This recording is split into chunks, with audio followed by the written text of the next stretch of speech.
Let's talk about the upcoming war in Sweden. My name is not Sven, it is Martin, yeah.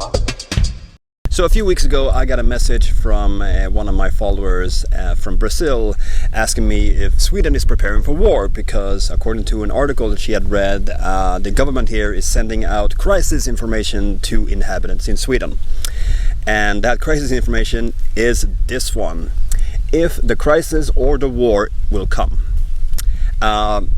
This is something that the government has been sending out ever since World War II, every now and then, to keep people informed what to think about and what to consider when it comes to safety if things would happen. And back then it was the war. Nowadays they have expanded this to include other types of crises as well, such as cyber attacks, terror attack, natural disasters, or if the power goes or the communication goes, or in worst case scenario, if we are attacked. And this one hasn't been sent out, I believe, since the Cold War in the 80s, because after the wall fell, after the Cold War ended, and Germany, for example, was united again, the sense was that there wasn't the feel that this was needed in the same extent, and at the same time the Swedish military downsized and they took away the mandatory draft for young men. But lately, with things that's been happening around us, with countries, going into other countries, we've had terror attacks in Sweden. The Ministry of Societal Readiness or Defense decided that it was time to update and send this pamphlet out again. And I'm going to read you some of it. This brochure, it's in Swedish. This brochure is sent to every household in Sweden on the accounts of the government. The Ministry for Societal Protection and Readiness are responsible for the content.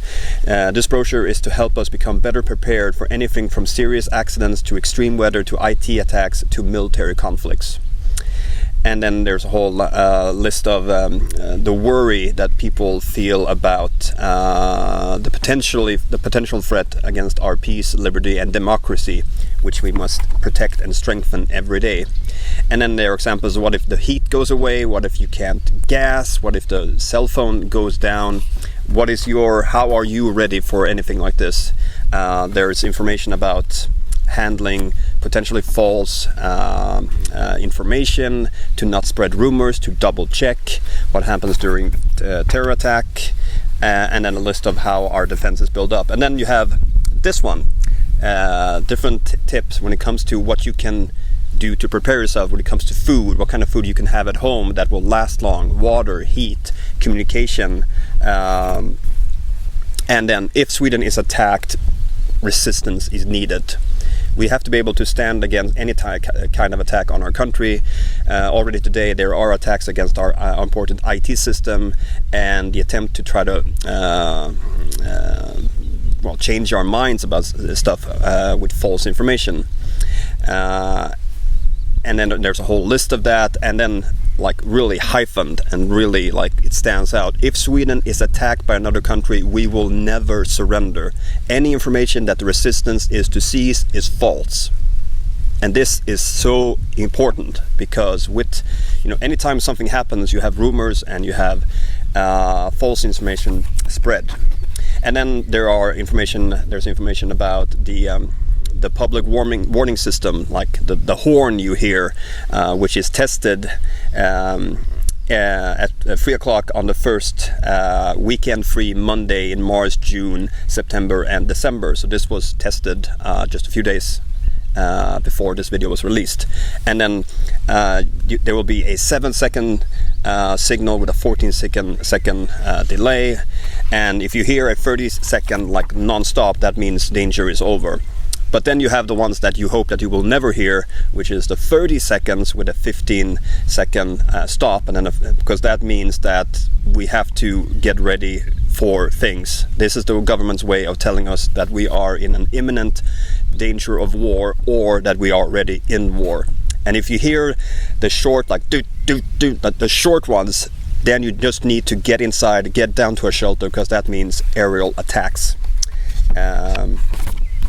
we had actually an incident a few months ago, because so the warning signal is to sound 4 times a year on that Monday. This started sounding on a Sunday, but only in Stockholm, and it turned out to be a human error. It wasn't supposed to have been like sent out. They were testing it, but immediately I was like, "Where's my wife?" Okay, she's there. She's not here. I called her just to check up on her, but she hadn't heard the alarm where she was. She was in a different region, and I was sort of on my way down to the shelter of my building when they announced that it was a false alarm. Don't worry, everything is safe. But what really distressed me about that situation is that so many people treated it as a cried wolf situation. And it's like, oh, ha, ha, ha, ha. And that is probably also the reason why this is sent out, and why hopefully people will talk about this in school. I mean, I'm not a warmongering person, I'm not at all. I mean, I did my military services actually here in this region, but still, there are people, there are organizations, there are governments in the world who do not like the world as it is and would want to make it worse for most of us. So at the end of the pamphlet it says, get involved, learn stuff, teach yourself, learn first aid. I mean, anyone listening, if you go online and just search for a first aid course, there's probably one of those given where you are living. Take one, because you never know when you're going to need one. It can happen to anyone at any point where you are the only person who needs to act really fast in order to maybe even save someone's life.